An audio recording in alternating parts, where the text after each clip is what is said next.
কিন্তু আমি বলছি আজকের পরে এবং আজ থেকে 15-20 বছর পরে এই গণতন্ত্র আপনাকে আবারও বিপ্লব নিয়ে এসে দিবে, কিন্তু ওই বিপ্লবে যেন বাংলাদেশের এলিট শ্রেণীরা ক্ষমতা বন্টন করে ছিনিয়ে নিয়ে যেতে না পারে, আপনাদেরকে সেই প্রস্তুতি গ্রহণ করতে হবে।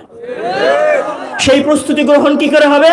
সেই প্রস্তুতি গ্রহণ এইভাবে হবে না যে আপনি আবার কেউ মিছিলের ডাক দিবে, ঢাকা বিশ্ববিদ্যালয়ের কোনো এক পোলা মিছিলের ডাক দিবে, আপনি সেই মিছিলে অংশগ্রহণ করবেন, অংশগ্রহণ করার পরে বলবেন নারায়ে তাকবীর, আল্লাহু আকবার, বুলেট আসবে, আপনার বুকে লাগবে, আপনি মারা যাবেন, আর এইভাবে আবার আগামী আন্দোলন হবে, আবার সেকুলাররা বাংলাদেশের ক্ষমতায় আসবে।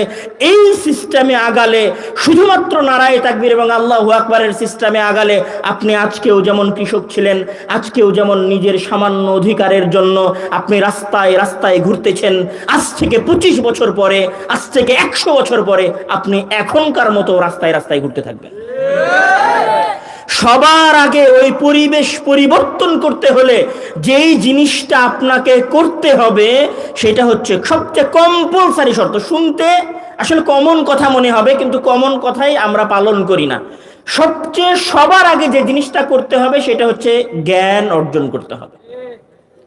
আমি এখানে জ্ঞান অর্জন করার কথা বলতে গিয়ে জাস্ট একটা দলিল নিয়ে আসব। আপনারা একটা কমন এবং পরিচিত ঘটনা, আদম আলাইহিস সালাম এবং হাওয়া আলাইহিস সালামকে সৃষ্টির ঘটনা আপনারা শুনেছেন, শোনেন নাই? অনেকদিন মসজিদে ইমাম খুতবা দিয়েছে হাওয়া আলাইহিস সালাম এবং আদম আলাইহিস সালামকে সৃষ্টির ঘটনা। এবং আপনারা ওইখানে জানেন যে মহান আল্লাহ তাআলা যখন আদম আলাইহিস সালামকে সৃষ্টি করলেন, তো সৃষ্টি করার সময় ফেরেশতারা মানা করেছিল যে আপনি কেন মানুষকে সৃষ্টি করবেন?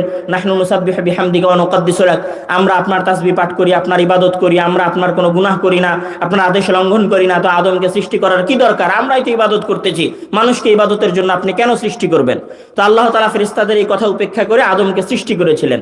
সৃষ্টি করার পরে আল্লাহ তাআলা সর্বপ্রথম যে কাজটা করেছিলেন সেই কাজটা কি ছিল? ওয়াআল্লামা আদামাল আসমাআ কুল্লাহা। আদমকে সৃষ্টি করার পরে মহান আল্লাহ তাআলা আদমকে সর্বপ্রথম যেই জিনিসটা দিয়েছিলেন, আল্লামা আদামাল আসমাআ কুল্লাহা, সারা পৃথিবীর যত কিছুর জ্ঞান আছে আর যত কিছুর নাম আছে সকল নাম মহান আল্লাহ তাআলা আদম আলাইহিস সালামকে শিখিয়ে দিয়েছিলেন। মহান আল্লাহ তাআলা আদমকে সৃষ্টি করার পরে এটা বলেননি যে হে আদম, আমি তোমাকে সৃষ্টি করছি, তুমি আশরাফুল মাখলুকাত, তুমি সর্বশ্রেষ্ঠ সৃষ্টি, যাও আমি তোমাকে পৃথিবীর সবচেয়ে ক্ষমতাশীল সৃষ্টি বানালাম, একথা বলেননি। আবার এটাও বলেননি হে আদম, আমি তোমাকে পৃথিবীর সকল সোনা দানা হীরা জহরত মানি মাণিক্য যা আছে সব তোমার পায়ের কাছে নিয়ে এসে দিয়ে দিলাম, তুমি এই পৃথিবীর সবচেয়ে ধনী সৃষ্টি, এটাও মহান আল্লাহ তাআলা বলেন নাই। বরং উনি আদমকে সৃষ্টি করার পরে আদমকে সর্বপ্রথম যে জিনিসটা দিয়েছিলেন সেটা হচ্ছে ওয়াআল্লামা আদামাল আসমাআ কুল্লাহা, আদমকে সকল কিছুর নাম শিখিয়েছিলেন। নাম শিখানোর পরে মহান আল্লাহ তাআলা ফেরেশতাদেরকে উদ্দেশ্য করে বলছেন, আপনারা ওই ঘটনা জানেন যে আম্বিউনি বিআসমাই হাউলাই ইন কুনতুম সাদিকিন, হে ফেরেশতারা তোমরা এই জিনিসগুলোর নাম আমাকে বলে দাও যদি তোমরা সত্যবাদী হও।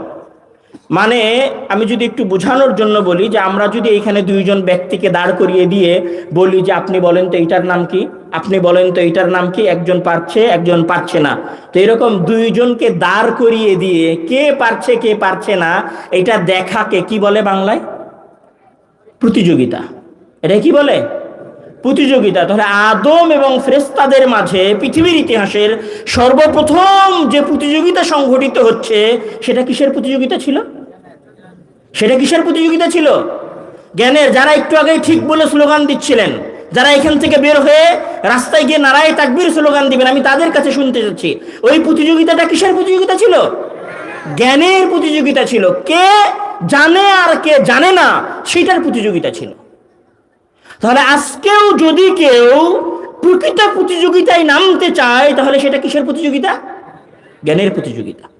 যখন আদমকে জ্ঞান শিক্ষা দেওয়া হয়ে গেল, প্রতিযোগিতা হয়ে গেল, তারপরে মহান আল্লাহ তাআলা ফেরেশতাদেরকে উদ্দেশ্য করে বললেন যে উসজুদু লি আদম, তোমরা আদমকে কি করো? সিজদা করো। মানে যখন জ্ঞানের শ্রেষ্ঠত্ব প্রমাণিত হয়ে গেছে তখন এবার উনি ফেরেশতাদেরকে কার সিজদা করতে বলেছেন?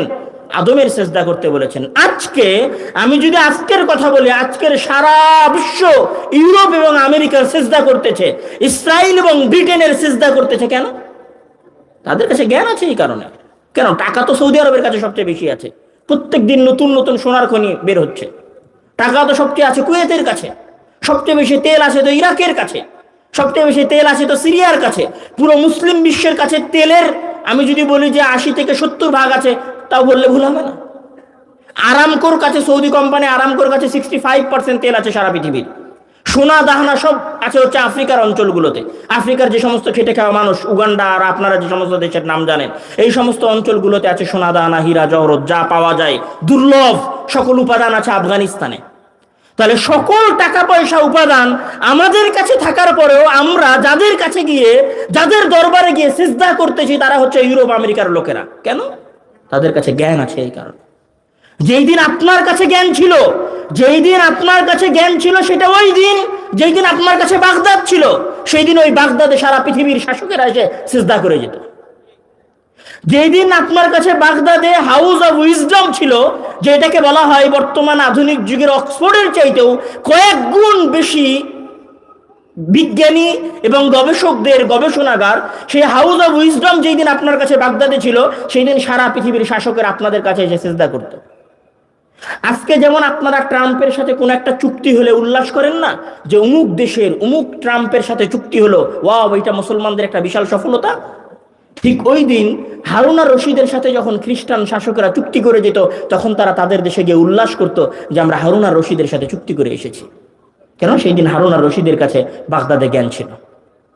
যেই দিন আপনার কাছে আন্দালুসে, গ্রানাডা এবং কর্ডোভায় জ্ঞান ছিল, সেই দিন ইউরোপ থেকে ইউরোপের ছাত্ররা, ইউরোপের সন্তানেরা জ্ঞান অর্জন করার জন্য আসতো কর্ডোভা এবং আন্দালুসে। আর যেই দিন আপনার কাছে কর্ডোভা এবং আন্দালুস ছিল, যেই দিন আপনার কাছে বাগদাদ ছিল, যেই দিন আপনার কাছে দেমাস্ক ছিল, যেই দিন আপনার কাছে খোরাসান ছিল, সেই দিন সারা পৃথিবী আপনার ভয় থরথর করে কাঁপত। সব ইতিহাস আপনারা জানেন। সেই দিন কাঁপত শুধু এই কারণে যে আপনাদের কাছে জ্ঞান ছিল। পৃথিবী পরিচালনার মূলনীতি আছে। এই মূলনীতি কোনো সময় ধর্ম দিনের কারণে চেঞ্জ হয় না। পৃথিবী পরিচালনার মূলনীতি কি? যে সূর্য পূর্ব দিকে উঠবে আর পশ্চিম দিকে অস্ত যাবে, এটা কোনো সময় পরিবর্তন হবে না। যেই দিন পরিবর্তন হবে সেই দিন পৃথিবী ধ্বংস হয়ে যাবে। পৃথিবী পরিচালনার কমন মূলনীতি হচ্ছে যে পরিশ্রম করবে আল্লাহ তাআলা তাকে সেটার প্রতিদান দিবে। যদি অমুসলিমও হয়, যদি সে কাফেরও হয়, ও যদি পরিশ্রম করে তাহলে আল্লাহ তাআলা তাকে প্রতিদান দিবে। দুনিয়ার রুলস হচ্ছে কেউ যদি 100 তলা থেকে লাফ দেয় তাহলে তার মরে যাওয়ার সম্ভাবনা 100%। দুনিয়ার রুলস হচ্ছে যে এখানে এক সময় জোয়ার হয় সমুদ্রে, আর এক সময় ভাটা নামে। দুনিয়ার নিয়ম হচ্ছে যে এখানে সকাল আছে আর সন্ধ্যা হয়।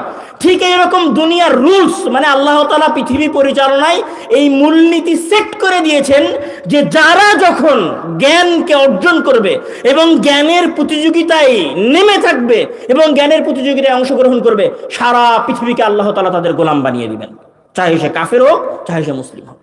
যেই দিন আপনারা আবার আপনাদের সন্তানেরা, মানে আপনাদের কৃষকের সন্তানেরা, দিনমজুর মানুষের সন্তানেরা, যেই দিন খেটে খাওয়া লোকগুলোর সন্তানেরা প্রকৃত শিক্ষিত হওয়া শুরু হবে, সেই দিন বাংলাদেশের মানুষদের ভাগ্য পরিবর্তন।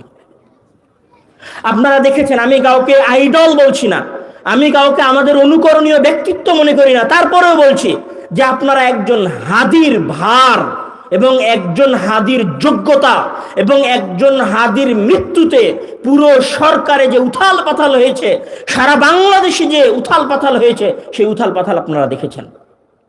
হাদির এই উথাল পাথালের পেছনের মূল কারণ কি ছিল? হাদির জ্ঞান। হাদি যখন টকশোতে বসেছে তখন ওর সামনে আর কেউ কথা বলতে পারে নাই।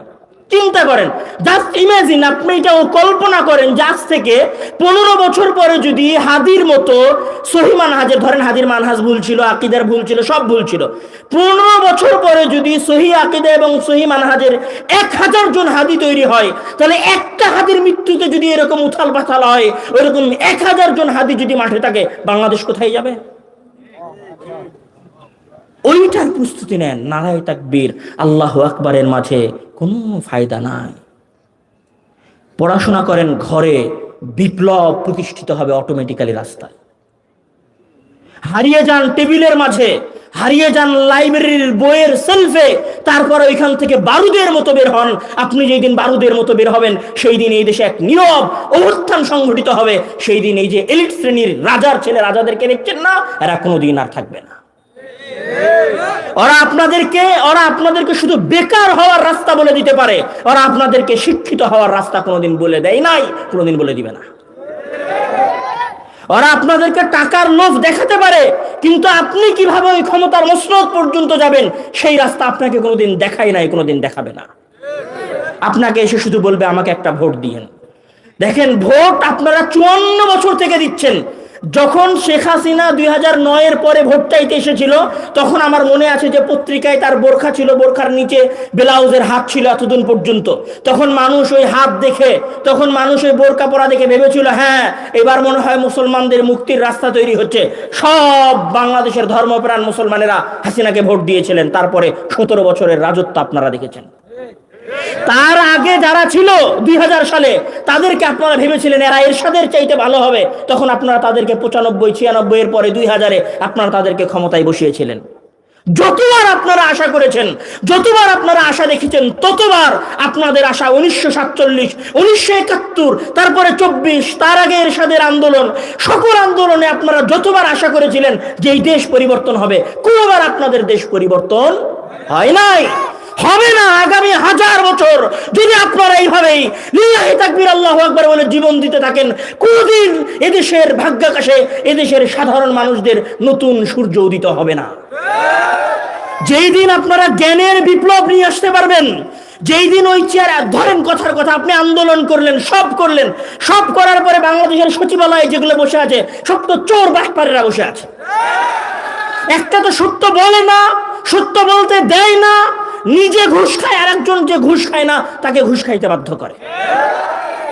ওদেরকে ক্ষমতায় রেখে আপনারা তো কোনোদিন বাংলাদেশকে পরিবর্তন করতে পারবেন না। আপনারা বলছেন বিচার ব্যবস্থা সংশোধন করতে হবে। বিচার ব্যবস্থায় যে জজ আর উকিলেরা বসে আছে সব তো চোর বাটপার মিথ্যুকেরা বসে আছে, কিভাবে সমাধান হবে?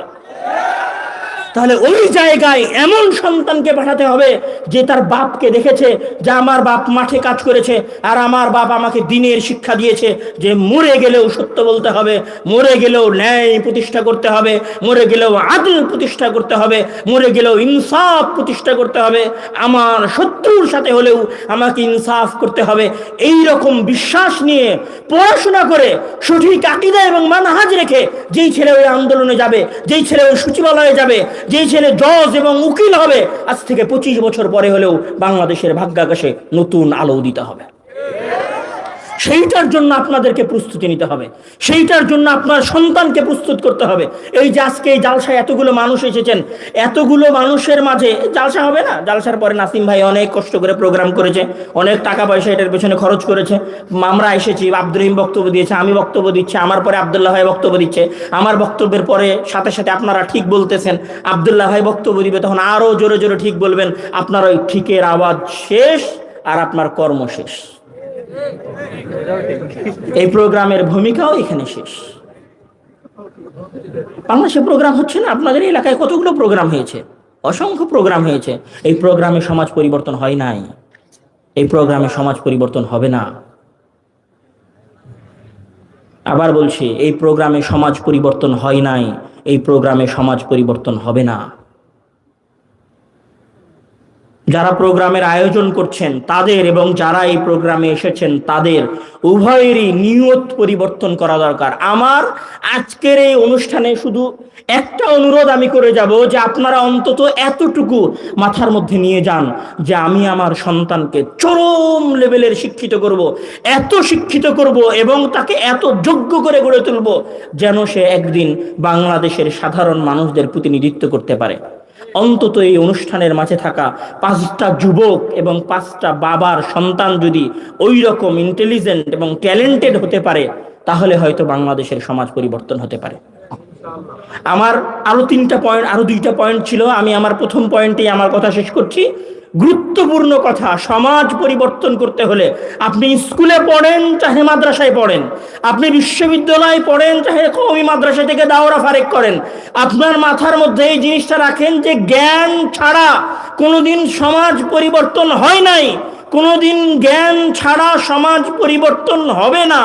জ্ঞান অর্জন করার প্রতিযোগিতায় নামেন, আপনি জ্ঞান অর্জন করতে থাকেন, সাথে সত্যবাদিতা, ইনসাফ এবং ন্যায় পরায়ণতা রাখেন, আপনি যদি অমুসলিমও হন, আপনি যদি সলাতও আদায় না করেন, আপনি যদি কাফেরও হন, তারপরেও দেখবেন যে একটা সুন্দর রাষ্ট্র আপনারা প্রতিষ্ঠা করতে পেরেছেন। মানে এটা হচ্ছে মূলনীতি। আল্লাহ তাআলা এইভাবে পৃথিবীটাকে রেখে দিয়েছেন। আমি অনুরোধ করব আজকের এই আলোচনায়, একটা আমার শেষ অনুরোধ, যেই অনুরোধের উপরে আমি বক্তব্য দিচ্ছি, দেখেন আপনারা 47-এ জীবন দিয়েছেন, 71-এ জীবন দিয়েছেন, 24-এ জীবন দিয়েছেন। আমি চাই না সামনে আরো একটা বিপ্লব আসুক, সেই বিপ্লবে আপনাদের সন্তানেরা আবার জীবন দিক, আবার এলিট শ্রেণীরা দেশ থেকে এসে ক্ষমতা আপনাদের কাছ থেকে নিয়ে যাক, দেশের বাইরে থেকে এসে ক্ষমতা আপনাদের কাছে নিয়ে যাক, দেশে এসি ঘরের মধ্যে বসে থেকে ক্ষমতা আপনাদের কাছে নিয়ে যাক। এই রকম বঞ্চিত হওয়া দৃশ্য আমি বারবার দেখতে চাই না। আমি চাই আগামীর যে বিপ্লব হবে, সেই বিপ্লবে যে সমস্ত যুবকেরা বাংলাদেশের শাসন ক্ষমতায় যাবে, যে সমস্ত যুবকেরা বাংলাদেশের সচিবালয়ে যাবে, যে সমস্ত যুবকেরা বাংলাদেশের জজ, আদালত, হাইকোর্টে যাবে, সেই সমস্ত যুবকেরা যেন বাংলাদেশের আনাচে কানাচে থেকে উঠে আসা সাধারণ, দিনদার, মুনসিফ, সত্যবাদী, পড়ুয়া যুবক হয়। আমি উদাত্ত আহ্বান জানাবো যে আপনারা এক নীরব অভ্যুত্থানের প্রস্তুতি গ্রহণ করেন। আল্লাহ তাআলা আমাদেরকে সেই নীরব অভ্যুত্থান বাস্তবায়নের পথে এগিয়ে যাওয়ার তৌফিক দান করুক। আল্লাহুম্মা আমিন। ওয়া আখির দাওয়ানা আলহামদুলিল্লাহি রাব্বিল আলামিন। আসসালামু আলাইকুম ওয়া রাহমাতুল্লাহি ওয়া বারাকাতুহু।